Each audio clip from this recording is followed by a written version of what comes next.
Welcome to Jersey Justice, a civil law podcast that shares practical tips and stories about personal and workplace injuries. Join two of the brightest New Jersey injury attorneys, Gerald Clark and Mark Morris of Clark Law Firm, as they take you behind the scenes of justice and civil law. But first, a quick disclaimer. The information shared on this podcast is for general information purposes only. Nothing on this site should be taken as legal advice for any individual case or situation. This information is not intended to create and does not constitute an attorney-client relationship. All right, everyone, welcome back to Jersey Justice. And today we're going to be talking about what it's like to really deal with the judge and what happens in the courtroom behind the scenes. So we're going to have Mark and Sherry take you back and talk a little bit about what it's really like to deal with a judge in the courtroom and the jury and all of that goes on. So, Jerry, do you have any interesting stories for us to get us started? Yeah, with judges, it's the judge is everything in a case. I clerked for a judge when I graduated law school. I clerked for a year, so I got really behind the scenes. I clerked in the Monmouth County Superior Court, which was trial level. So you really get behind the scenes, but as you get older and get more experience, you can see it in more of a perspective. And judges, in my experience, all in all, the judges that I've dealt with have been really good. Some judges are really bad, but for the most part, the judges I've dealt with, I've been happy. I think what you want in a judge is you want someone that's like dispassionate. You definitely want someone that doesn't take sides. Most importantly, I want a judge that's going to follow the law. For most issues in a case and most questions, there's clear law on it. There's clear rules. And you want a judge that's going to be even-handed and doesn't take sides. That's really the most important thing you want. It's nice to have a judge that makes rulings promptly, that gives us the overall sense of fairness is super critical. And I've been really proud of our Supreme Court in New Jersey ever since I've been practicing law, which has been a decent amount of time, but not that long. And when I remember with the federal Supreme Court, there's so many like political kind of decisions and decisions that go like, okay, the conservatives are here and the liberals are here, and it's always that way.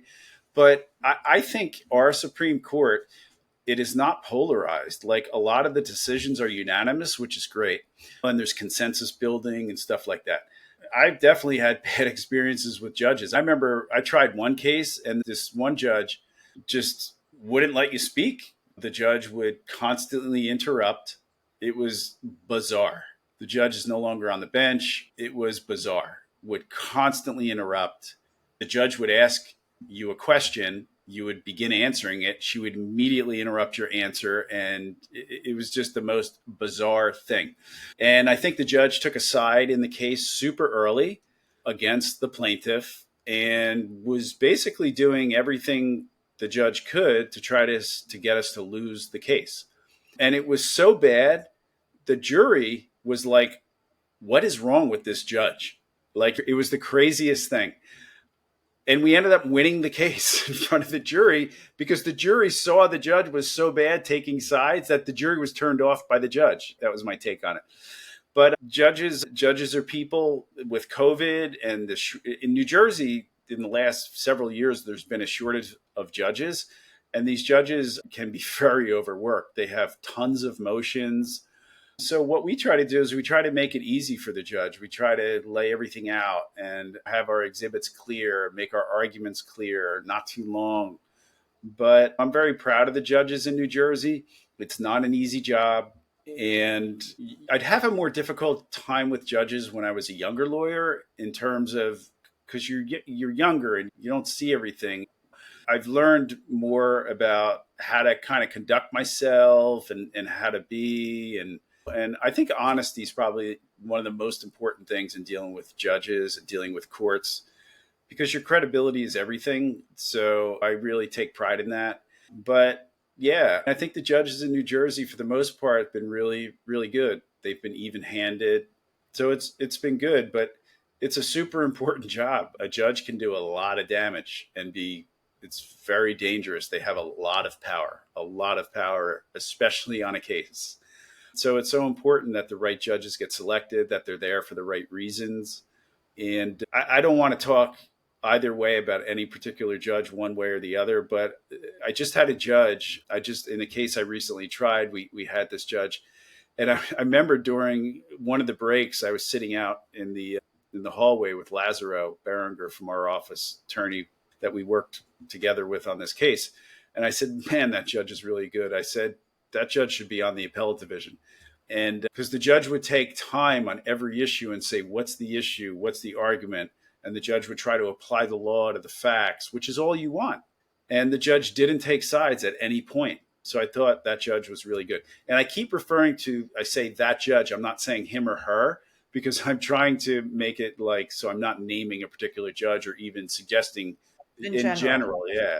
Mm-hmm. So that's been my experience so far. Yeah, that's great. That's great to hear. But how do you, like, let's say that you do get a judge that's a bad judge and you're trying to build some rapport with them so that they will at least listen to you. Like in the one case, that judge did not want to listen to you.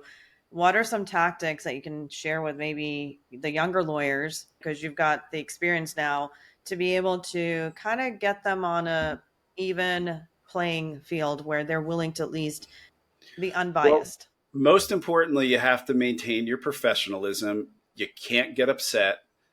The defense lawyer may try to push your buttons. Maybe a bad judge might try to push your buttons. You have to stay professional, but you also have to stay firm, and you have to do what's called create a record, meaning say what happened.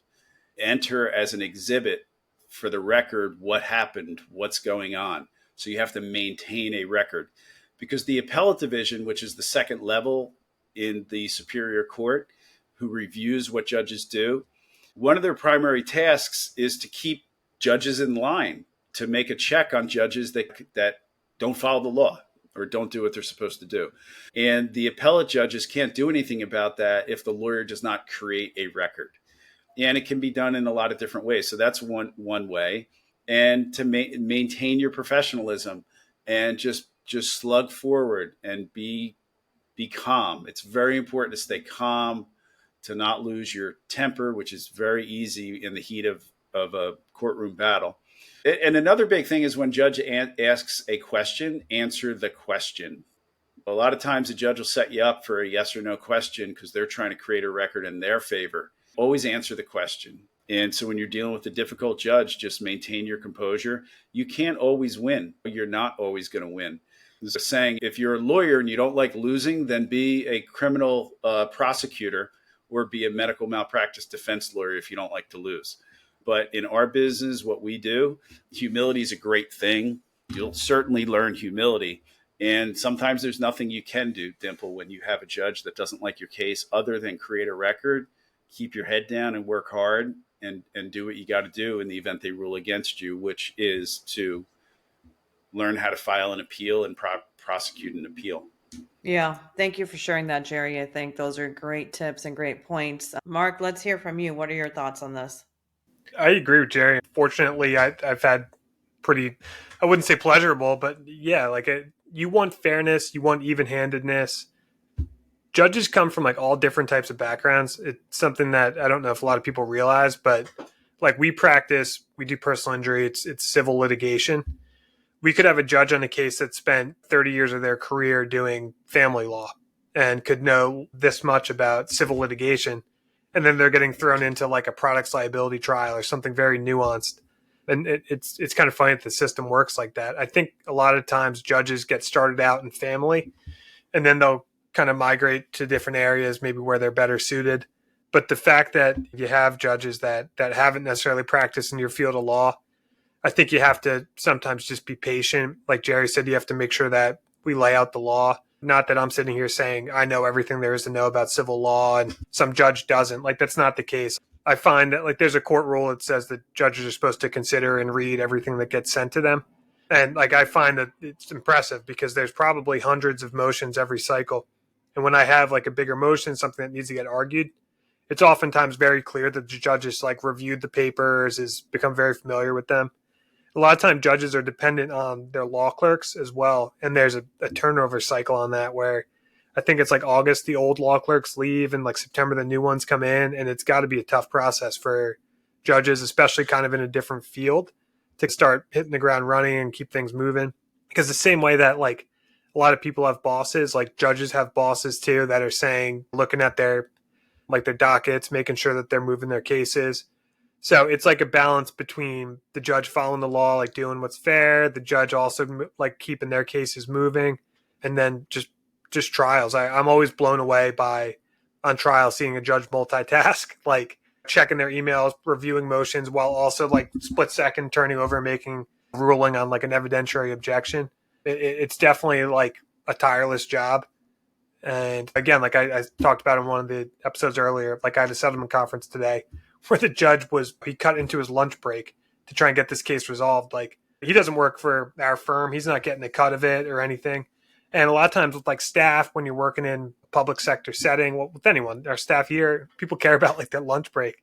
It's like his secretary was hanging back like while he was getting this case resolved. So there's a lot of excellent judges out there that really can go like above and beyond. There's judges that I think understand how, not like the game, because it's not a game, like how things work, like how plaintiffs might be here, defense might be here.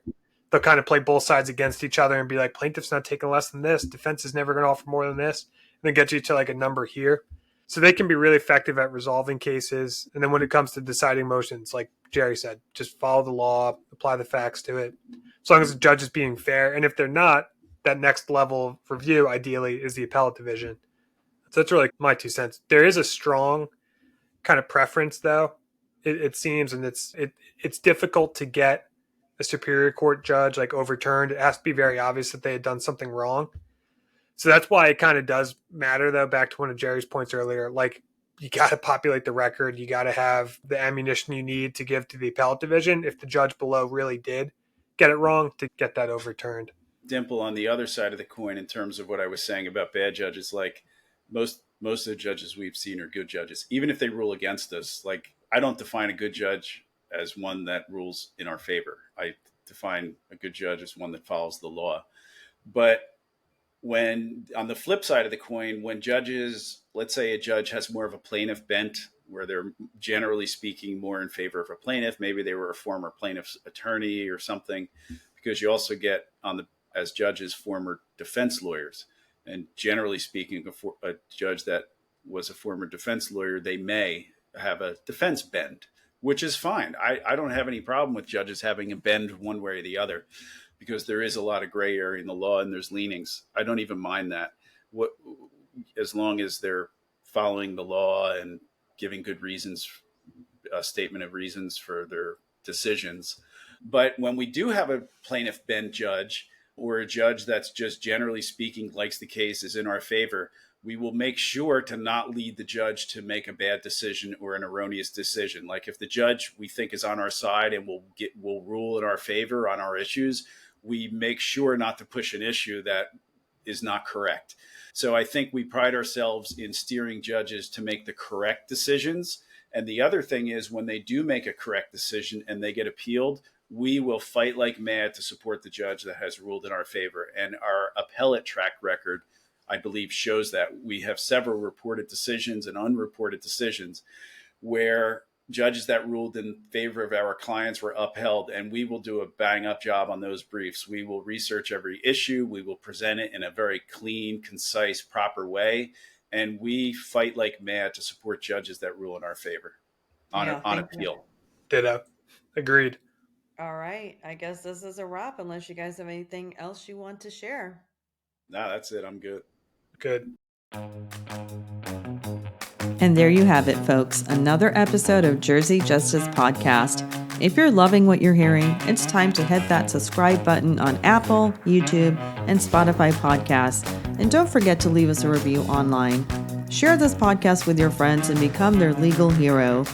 Dive into more episodes at jerseyjusticepodcast.com or clarklawnj.com and check out our show notes for more information.